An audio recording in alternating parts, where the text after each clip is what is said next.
sampai Cikarang. Satu Selatan Desa Angke Kampung Bandan hanya sampai Kampung Bandan. Satu Selatan Desa Tiga Angke Kampung Bandan.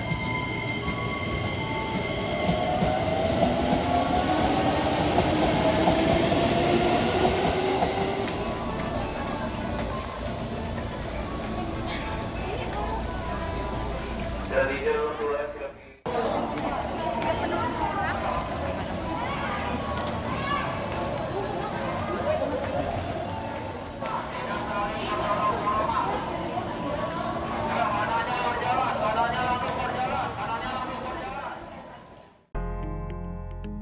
Nah, akhirnya sampailah di Kampung Bandan. Baru pertama kali sih. Biasanya kalau ke kota naik busway, kali ini naik kereta dari stasiun Pesing ke Kampung Bandan. Di Kampung Bandan nanti baru ke stasiun kota, nyebrang dan sampailah ke Kota Tua. Nah, udah lama sih nggak ke Kota Tua. Di Kota Tua itu Rojali dulu suka ke sana karena di sana tempat berkumpul teman-teman fotografer. Nah, oke. Sekarang ternyata ketika masuk ke stasiun kota, nah ini stasiun kota teman-teman, kayaknya keren banget gitu. Banyak orang tapi bersih. Bangunan-bangunan yang vintage dan terkesan jadul keren banget.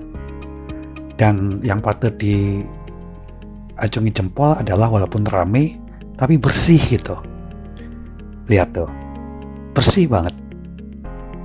Ada tempat cuci tangan, ada kafe-kafe kecil.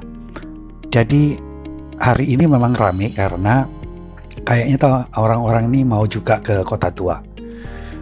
Nah, ini mulai keluar dari stasiun kota dan orang-orang sebagian pasti mau nyebrang ke Kota Tua itu. Tapi mungkin juga ada yang pindah ke busway. Kalau kita lihat sih rapi ya. Kemacetan-kemacetan yang ada di situ sudah mulai tertib dan itu yang bikin kita agak seneng gitu. Agak seneng maksudnya. Karena udah nggak terkesan kumuh gitu. Rapi, tertata gitu dan teratur gitu. Nah, ini mau nyebrang ya. Nyebrang ke sana ke Kota Tua. Tapi kalau kita lihat di sebelah kanan itu halte busway stasiun kota. Nah, ini Rojali mulai nyebrang. Setelah nyebrang, yang menarik di sebelah kanan ini ada tukang pecel nih. Kayaknya enak banget nih tukang pecel nih. Lapar juga sih. Dan kita lihat tetap ada orang-orang yang berjualan. Cuman yang jualan ini nggak berkerumun jadi satu semriwek gitu kayak dulu gitu. Sekarang lebih bagus. Nah, ini pecelnya nih. Rojali kan kelaparan, akhirnya beli pecel di sana. Murah sih, nggak sampai 15.000, sehat gitu ya. Akhirnya daripada cari di kafe-kafe yang mungkin nggak cukup sama bekal Rojali jalan-jalan, akhirnya ya beli pecel aja. Beli pecel dari ibu ini dari Jawa Tengah gitu ya. Jawa Tengah apa Jawa Timur ya? Pokoknya orang Jawa deh. Yang penting Rojali makan pecel. Nah, teman-teman, di sebelah sini setelah makan pecel banyak sekali juga orang yang jualan pecel juga. Ada jual minuman di sekitar sini tapi tertata gitu. Maksudnya mereka punya tempatnya sendiri dan nggak kotor gitu. Kebersihannya tetap oke. Walaupun panas, tapi dengan adanya mereka Rojali ikut senang gitu. Karena untuk sektor-sektor marginal ini memang tertata gitu. Dan ini menjadi penting karena di satu tempat wisata di Kota Tua ini mereka pasti juga kecipratan gitu rezekinya gitu. Dan ini yang menjadi penting, bagaimana sebuah tatanan Kota Tua juga membangun orang-orang marginal, orang-orang yang berupaya, yang modalnya nggak besar tetapi modalnya cukup untuk memberikan tambahan atau mungkin bahkan penghasilan keseharian buat mereka. Kalau kita lihat di sini banyak ibu-ibu yang jualan gitu. Nah, tadi sudah makan pecel, tak mungkin dong makan pecel lagi. Rojali akan coba meneruskan jalan-jalan lagi. Yuk, nah di Kota Tua ini udah banyak sekali hal yang diperbaiki gitu. Rojali nggak langsung ke Kota Tua yang sudah direnovasi ya, tapi mencoba cari jalan lama dulu, mengenang nih ya, nostalgia. Ketika masuk, jalannya udah keren banget, lebar, pedestrian, cuman ya situ nggak boleh ngerokok. Nah, di situ ada gedung tua ya. Gedung tua itu sekarang dipakai apa ya? Yang ini masih tempat-tempat istirahat, duduk-duduk di dekat pohon. Terus ada tukang jual minuman. Kalau kita kembali ke gedung tua ini, ternyata dipakai sebuah kedai kopi. Dan sebelahnya rumah makan Padang, apa sih? Padang Merdeka atau apa ya? Belum pernah sih ke situ. Coba kita lihat ya.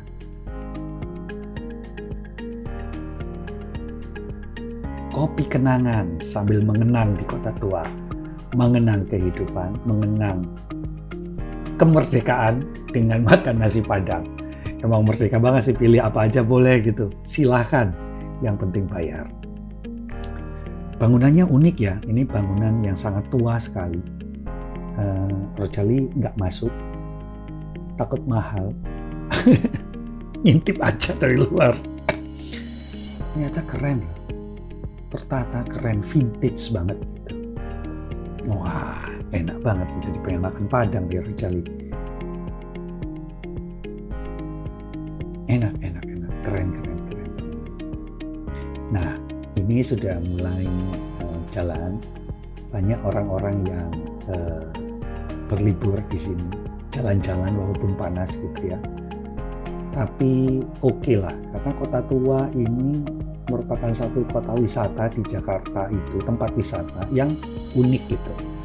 Uniknya adalah tempat dari berbagai kalangan itu datang.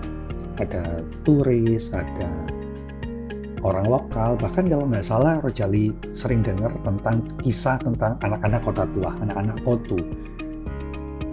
Nah, di sini anak-anak Kotu itu dari tato, kemudian berdagang membuat kerajinan, kemudian juga berupaya untuk mencari kehidupan.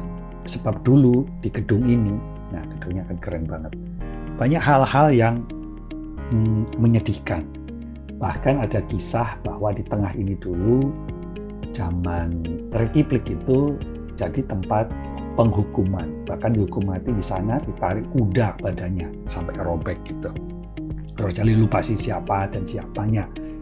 Tapi yang jelas di depan situ juga gedung-gedung tuanya masih terpelihara. Itu gedung Jasindo. Apa yang Jasindo itu? Tahu sih, coba sambil keliling. Nah, orang-orang naik sepeda, sewa sepeda masih banyak di sini, menyenangkan juga. Cuman agak ada yang menarik di sana. Coba jalan ke sana. Wow, ada museum wayang. Wah, baru tahu. Mungkin udah lama, cuman Rojali baru ngeh gitu. Karena dari depan itu lebih jelas gitu, ada tulisannya gitu. Coba sih ntar ke sana, ngintip dulu bayar berapa ya kira-kira ya? Kayaknya sih kalau masuk bayar Rp5.000 gitu.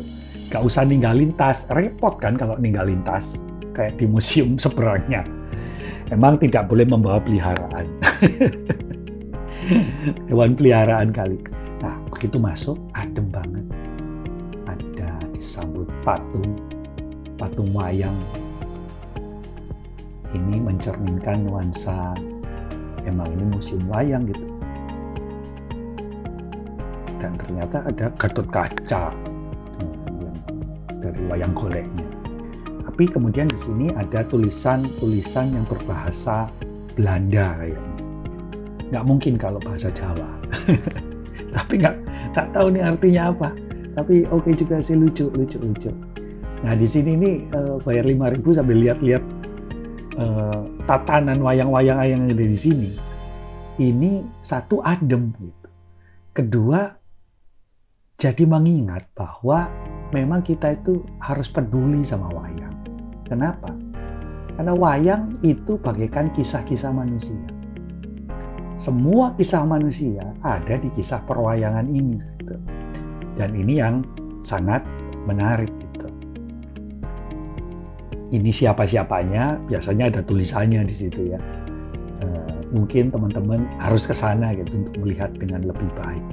Tapi tatanan kacanya itu oke lah situ. Rojali sambil lihat baca-baca, melihat banyak sekali wayang golek ya di depan pintu masuk nih banyak wayang golek nih. Rojali ingat ketika kecil, Rojali selalu didongengin oleh kakek itu cerita-cerita wayang, sehingga senang sekali tentang perwayangan itu. Karena dalam kehidupan sehari-hari, ternyata kisah-kisah masa kecil tentang perwayangan itu banyak yang membekas gitu. Pertama, pasti perwayangan ini menunjukkan secara black and white siapa yang jahat, siapa yang baik. Tetapi sebenarnya dalam dunia perwayangan, kalau yang jahat di mukanya itu kayaknya serem-serem, itu untuk memudahkan kepada para audiens, para penyuka wayang untuk lebih mudah menafsirkan. Tadi Rojali sampaikan kan bahwa di perwayangan ini semua kisah manusia pun tercetus di sana. Ini yang mukanya serem mungkin digambarkan karena perwatakannya adalah serem. Sementara ada yang limbuk, yaitu kalau nggak salah di dunia perwayangan adalah Mbok Emban, seseorang yang melayani tuannya, sama seperti kita. Nah, yang ini yang paling unik. Ini Semar.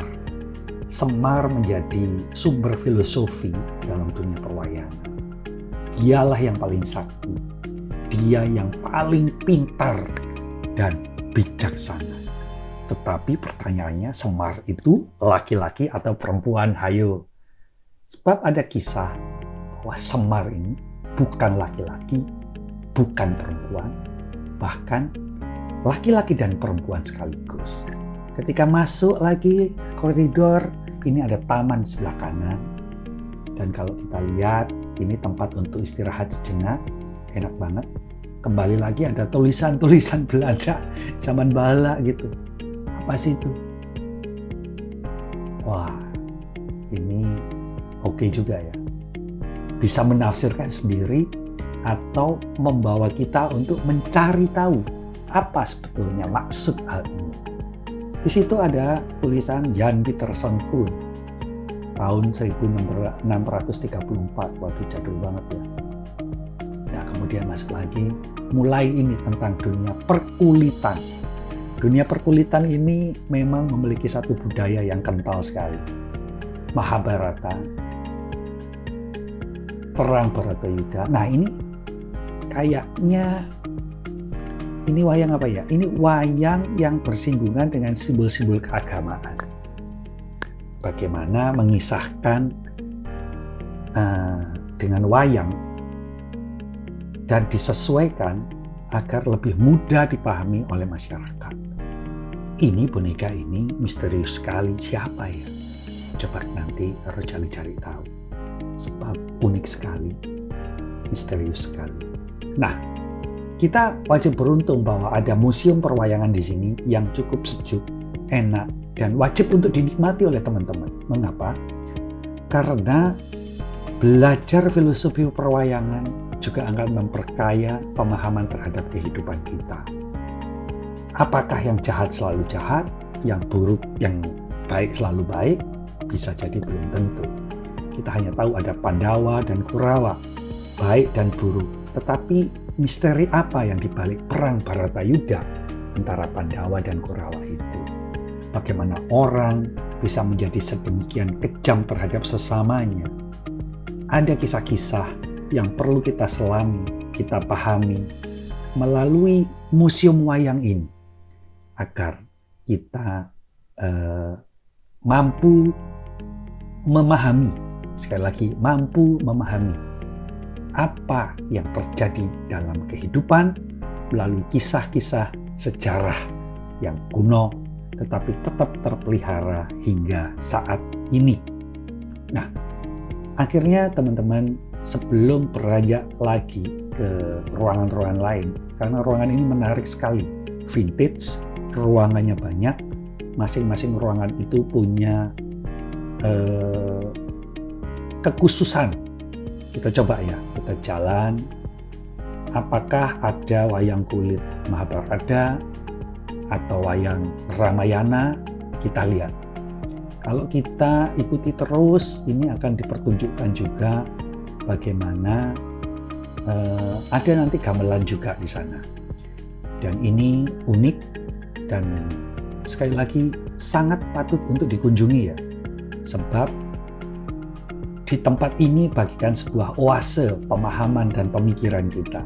Di luar tadi riuh banyak orang, tapi ketika di dalam ternyata generasi sekarang juga masih suka terhadap dunia perwayangan.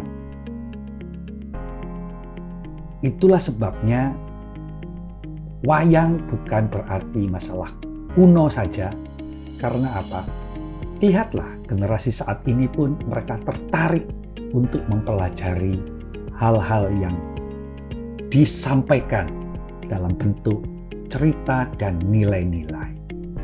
Ruangannya enak, sejuk, vintage banget, unik banget. Sementara di luar panas, saudara-saudara. Di luar itu ada gedung yang sangat megah, yang kita lewati seperti alun-alunnya juga. Disinilah tempat di mana orang-orang berputar, menyelesaikan permasalahan pribadi, menyelesaikan pikiran. Tetapi memang murah sih. Jadi mereka berbekal seadanya pun mereka mendapatkan kesenangan di sini. Sama, dulu tempat ini adalah tempat orang foto-foto gitu. Nah, Rojali coba jalan lagi. Ini setelah direnovasi ini, Rojali ingin melihat-lihat kembali jalan dan tempat nongkrong ketika kumpul-kumpul sama teman-teman yang hobi foto, para fotografer di Jakarta ya. Dulu sama istri Rojali juga sama-sama senang motret ya. Pernah juga motret di situ, di Cafe Batavia situ. Itu juga keren banget. Tapi ya harus makan di sana ya, berbekal ekonomi tertentu ya. Nah, di sini loh, di jalan ini antara gedung tua dan di sana nanti ada yang namanya rumah akar. Itu ada hal yang menarik di mana semuanya kumpul di sini, dari model, fotografer. Ini dipakai catwalk dulu di sini. Jadi mereka post gitu, terus kita potret di sini, kemudian kita edit-edit lagi di kantin sebelah kiri ini. Di kantin yang namanya Kantin Mega Rasa. Inilah tempat nongkrongnya fotografer-fotografer di Jakarta. Bahkan banyak yang dari yang lain juga ya. Kita cerita-cerita, kita bikin event, kemudian merencanakan event lebih lanjut. Keren banget. Tapi akhirnya memang sudah saatnya untuk pulang. Kereta telah tiba, izinkan kali ini pulang dulu. Sampai jumpa lagi episode cerita-cerita mendatang. I got time, it's clear to see from up here the world seems small. We can sit together.